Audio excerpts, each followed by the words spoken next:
Chapter 8. My first thought was that it was one of your tricks, Ricky, Della said, jabbing his flabby chest with her index finger. Ricky backed away, looking terribly hurt. Della, give me a break. I wouldn't pull anything that stupid. You mean as stupid as hiding the canoes? Suki chimed in. They were sitting tensely around Della's living room. Everyone from the overnight except for Pete, who'd be late because his family always ate dinner late. It was Tuesday night, 2 nights after Della had found a skull and note tucked into her door. Her mother was playing bridge at the Garrisons up the street. Although they really didn't want to get together, especially so soon after the overnight, the 6 members of the Outdoors Club realized they had no choice. They couldn't just ignore the envelope. They had to try to figure out who had put it there, and why. Are you sure you didn't do this? Suki accused Ricky, glaring at him with obvious dislike. Cut Ricky some slack, Gary broke in. He isn't totally insensitive, you know. Yes, I am, Ricky said, grinning at Gary. But I didn't grab the skull off the dead guy's neck and leave it for Della. Look, Gary said, standing up and reaching into his jeans pocket. I got one, too.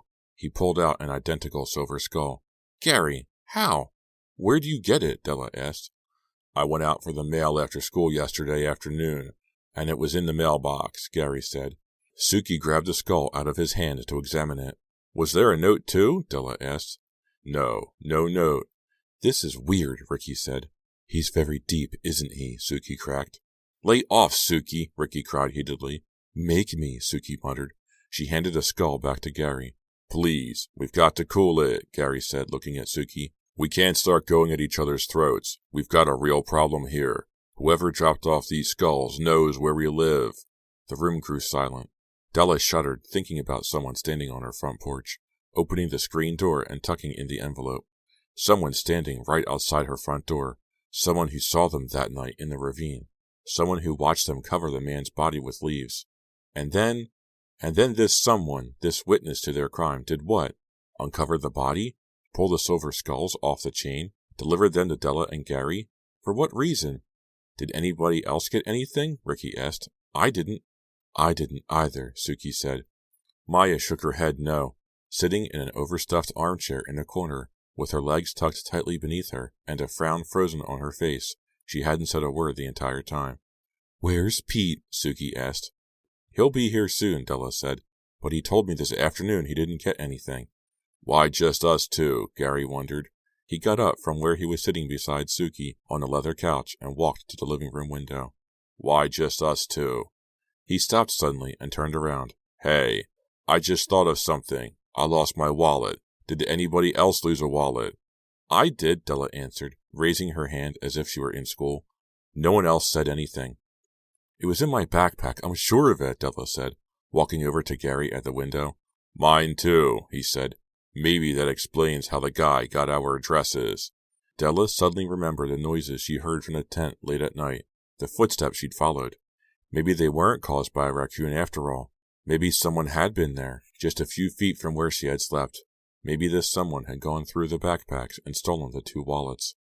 Della looked out into the dark front yard. He could be out there right now, she thought.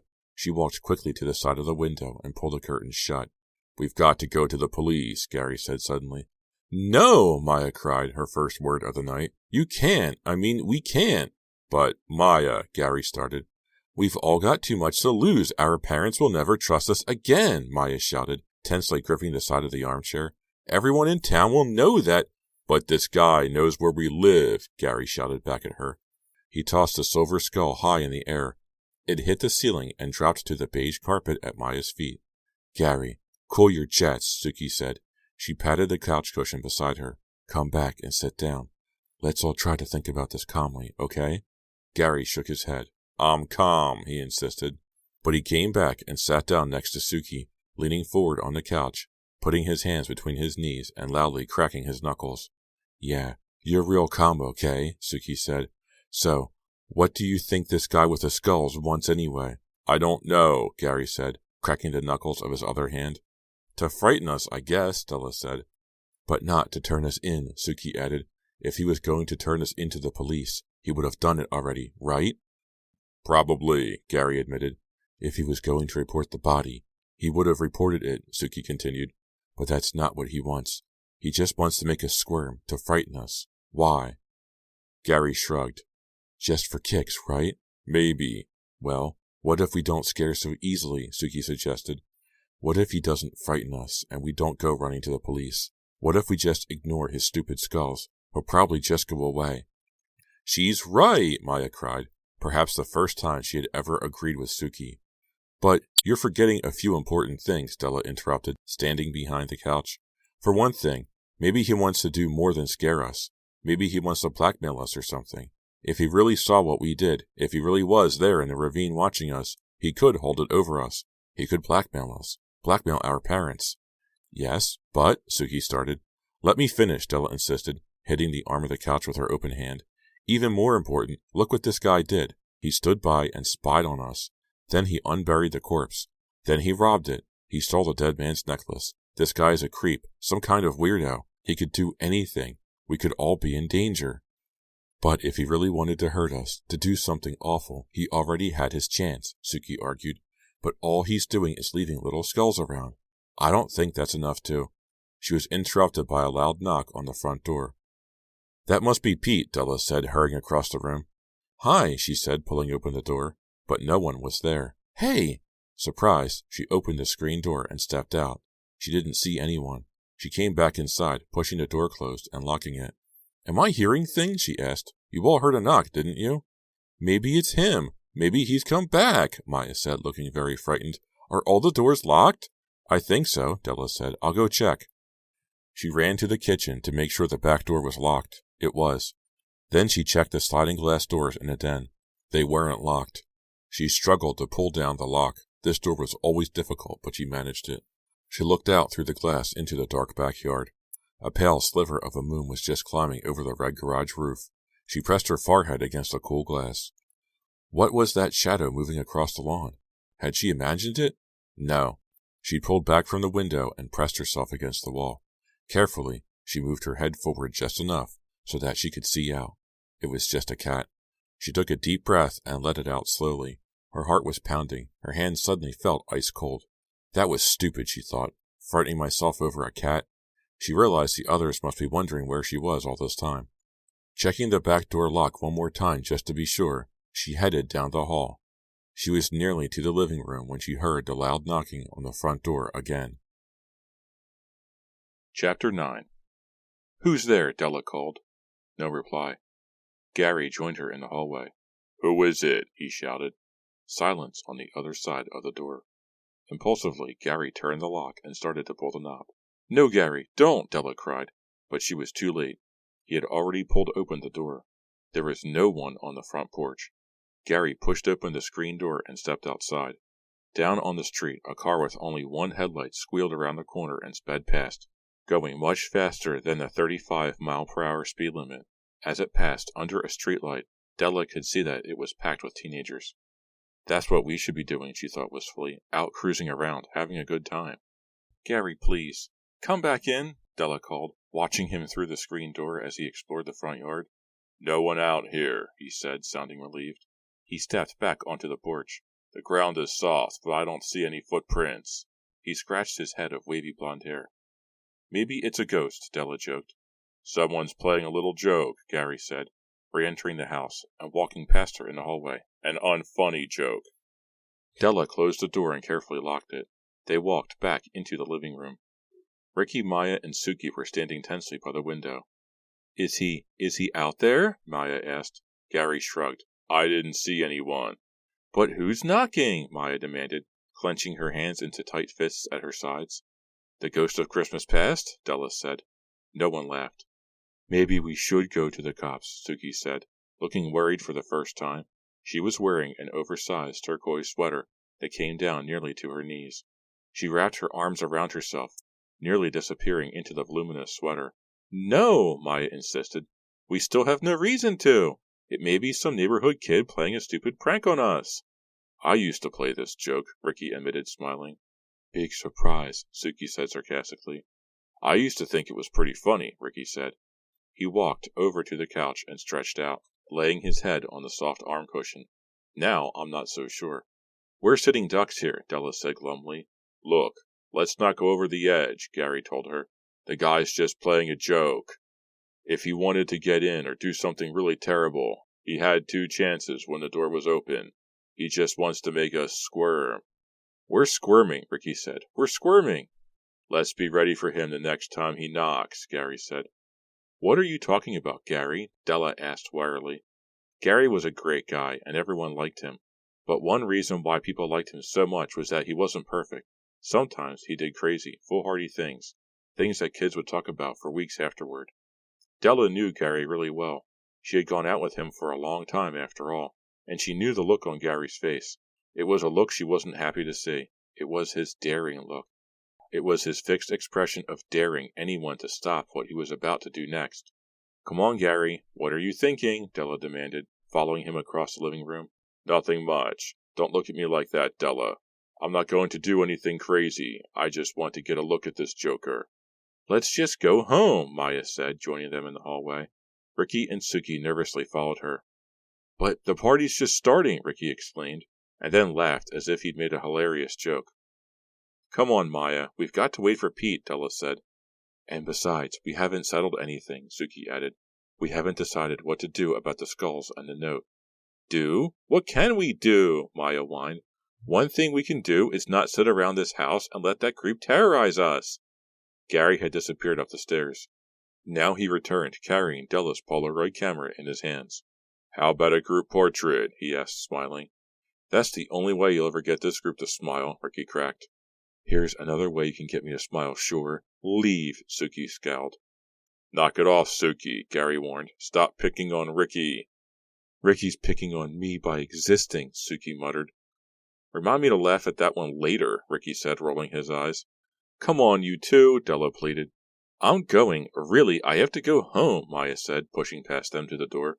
"No, don't," Gary said, pulling her back. "You'll chase him away before I can get his picture." "That's your plan?" Della cried. "When he knocks, you're going to pull open the door, yell 'smile,' and take his picture." "Yeah," Gary said defensively. "That's my plan. You got a better one." "Yeah, forget it." "What if he doesn't want his picture taken?" Suki asked. "What if it makes him mad?" Ricky asked. "Let me go home, please," Maya begged. "After I flash the picture, Della, slam the door and lock it. He'll be too stunned to react quickly," Gary said. "Then we'll call the police." He looked at Della. "What do you think?" Della rolled her eyes to the ceiling. "Dumb," she said, "but I can see that you're going to do it anyway." Gary smiled. "Right." "Please, let me go," Maya repeated. "Maya, stop. We're all in this together. We have to stick together. We have to help each other," Della said. "Then let's all leave," Ricky said. He quickly held up both hands. "A joke, just a joke." Maya scowled and angrily walked back to the living room. "You can't keep me a prisoner here," she called. "You're not a prisoner," Suki said, "but you can't be a deserter either." "But you're all acting crazy," Maya insisted, her voice high and tense. "I just want this to all be over." "That's what we all want," Suki said, "but running home to Mommy won't do that, Maya." "Shh, we've got to be ready," Gary said, ignoring her and positioning the camera. "The instant he knocks, Della, pull open the door. You've got to be fast, or we'll miss him." "But how?" Della started to say. But before she could finish her question, they all heard a loud knock at the door. Della jumped in astonishment. Time seemed to freeze. Her breath seemed to freeze. Everyone in the hallway seemed to freeze. The knock was repeated. Somehow she got herself breathing again. Somehow she got her brain to work, her arm to move. Somehow she turned the lock and, with one swift motion, pulled the door wide open. Gary stepped forward and clicked the camera. The flash sent a burst of white light through the hallway and out onto the porch. Chapter 10. The flash of light revealed movement, a face, a blur of hair, dark clothes. It was a man. He disappeared as quickly as the light.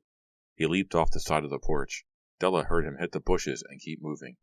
He must be around the side of the house by now, she thought. The surprise of it, the fact that some stranger really was on the porch, froze both Della and Gary. It was almost as if they had been caught by the camera and frozen on film. By the time they pushed open the screen door and peered out, there was no sign of anyone. "The film, the picture, look, it's developing." Gary's hand was trembling as he held the Polaroid picture and watched the colors darken. Maya, Suki, and Ricky were standing behind them now. All of them stared in silence as the picture sharpened and filled in. "Nice shot of the screen door," Ricky said, shaking his head. The screen door looked shiny and silvery in the photo. Beyond it was only darkness, not even the blur of the man moving off the porch. We didn't get him, Della said. Back to the drawing board, Gary muttered, disappointed. Someone suddenly stepped onto the porch. Oh no, we didn't close the door, Della thought. He circled the house and come back. She grabbed the door and started to slam it. Hey, what's the big idea? The shadowy figure on the porch screamed. Pete! Everyone cried, very relieved. Pete looked confused. Sorry I'm late. Nice of you to all come to the door to greet me. I see the party's going full swing. It hasn't been much of a party, Della said with a sigh. We've had a visitor. She reached past him to lock the door. Did you see anyone out there? No, no one. Pete stared at the camera. Taking pictures? Yeah, we're starting a family album, Ricky quipped. Count me out. I don't want short in my family, Suki said. Maya headed back into the living room and slumped down in the armchair, looking more glum than ever. Can I go now? She groaned. Guess it isn't much of a party, Pete agreed as the rest of them trooped after her. Maya made a face. I'm leaving, she said, but she made no attempt to get up from the chair. Wait, Maya, Pete said. I brought something. I think you'll want to see it. He pulled a folded-up newspaper clipping out of the pocket of his chinos and spread it out on the coffee table. Everyone gathered around to look at it. It was from the Shadyside Beacon. The headline read, Neighbors Witness Burglary, Fatal Shooting. A smaller headline underneath read, Police Hunt 2 Men in Killing. Read it out loud, Suki said to Pete. That's because she can't read, Ricky cracked. Suki gave him a hard poke in the stomach with her elbow. You read it, Della, Pete said, handing the clipping to her. I still have a big flashing light in my eyes. The news story reported that neighbors had seen 2 young men break into a local gardener's home. There were gunshots, the witnesses said. Then the 2 men ran out of the house empty-handed. The gardener was found shot dead inside his home. Rumored to be an eccentric millionaire, he had supposedly hidden a fortune in cash in his small cottage, the goal of the intruders, police guessed. When the burglars didn't find the money, the police continued, they must have attacked the gardener and killed him. The 2 men were still at large, the article concluded, and finding them was the #1 priority of the police. A neighbor had gotten a good look as they fled. The police sketch of the burglar was beside the article. Oh no, look at the face, Della cried, holding the clipping up so everyone could see it. It was the man on Fear Island, the man she had buried in the ravine. So he was a killer, Suki said, taking the clipping, staring at the sketch as if memorizing it, then passing it back to Della. So we don't have to feel so bad. He said something to me about an old man, Della said, suddenly remembering. He started talking really fast, really crazy, and he said something about not being able to communicate with an old man, having to teach him a lesson or something. It didn't make any sense at the time. I was so frightened, I really couldn't hear what he was saying. Well, now we know who he is, Pete said, folding up the clipping and shoving it back into his pocket. And we know who watched us bury him in the leaves. And we know who left the silver skull for Della. It's his partner. His partner? So that was the explanation, Della thought. The young man wasn't alone in the woods. He and his partner must have been hiding out there. Who would think of looking for them on that uninhabited island? And the partner had been hiding in the woods on the edge of the ravine. The partner saw everything. What do you think this guy wants? Maya asked softly. They had all become very quiet as they thought about the news Pete had brought. They realized their secret was not entirely secret anymore. Someone else was in on it. Someone who had murdered an old man. Someone who knew where Gary and Della lived. Someone who had been right outside the door. He obviously doesn't want to thank us, Suki said dryly. Maybe he wants revenge, Ricky suggested. Everyone looked at Ricky as if to make sure he was serious. He was. A feeling of gloom settled over the room. No one said anything for a while. Which is worse, having him want to blackmail us or having him want revenge? Gary asked, breaking the silence. How could he blackmail us? Maya asked. Her face was red. She looked as if she were about to start crying. Not us, our parents, Pete said, looking at the floor. They didn't get anything from that robbery. The partner probably sees us as a way to cash in. Most of our parents are pretty well off, Gary said. Speak for yourself. Mine don't have a dime. Suki snapped with some bitterness. Gary ignored her. This partner could tell our parents everything. He could threaten to expose us to the police if our parents don't come up with big money. No, that's impossible. That's horrible, Maya cried. Whoa, hold it a minute, Della said, jumping up from the piano bench, where she'd been thinking about all this in silence. That doesn't make any sense at all. Nothing makes sense, Suki muttered. This partner, he can't go to the police. He killed an old man, remember? Della said. Della's right, Maya broke in, sounding a little relieved. He can't go walking into the police station and tell the cops he saw us kill his partner. The police would probably thank us anyway, Ricky said, brightening. They'd probably give us a reward or something. That's not true, Della said, shaking her head impatiently. But there's no way the partner is going to the police. He could threaten to tip off the police. It would be easy for him to just phone them and tell them what he saw, Pete said. He's right, Maya cried, horrified. So take your pick, Della said mournfully. Blackmail or revenge? We're dead meat either way, Suki said glumly. He could blackmail us for the rest of our lives. We'd better call the police, Gary said firmly. The police won't be able to protect you and Della, Maya argued. Oh, Maya, stop thinking about yourself for once, Della exploded, finally losing her patience. You're only worried about your parents finding out that you went on the overnight without a chaperone. You don't care what happens to the rest of us. Maya's mouth dropped open and her face turned as red as a tomato. Della immediately regretted blowing up at her friend. Now she'd be spending months apologizing to her. And what had she accomplished by yelling like that? Nothing at all. She wasn't going to change Maya. That's not true, Maya protested. I just... Okay, I won't say another word. She crossed her arms defiantly in front of her and glared furiously at Della. But Maya's right, Pete said suddenly, looking at Della. What are the police going to do to protect you? To protect any of us from this creep? Nothing. Are they going to put a full-time guard around your house? Or escort you to school and back? No way. With our help, the police might be able to catch the partner, Della said. When? Ricky broke in. After we're all murdered in our sleep? Stop it! Don't say that! Maya screamed. Please, we're all getting hysterical, Suki said. We've got to chill out. So far, all the guy has done is... She stopped when she heard the knock on the front door. They all froze. Maya let out a little cry and sank deep into the armchair. Della looked to the front door as if waiting for someone to come bursting in.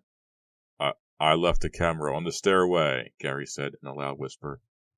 I'm not going to answer it, Della whispered. I don't think we should answer it. No one agreed or disagreed. They were all staring toward the front hallway in frightened silence.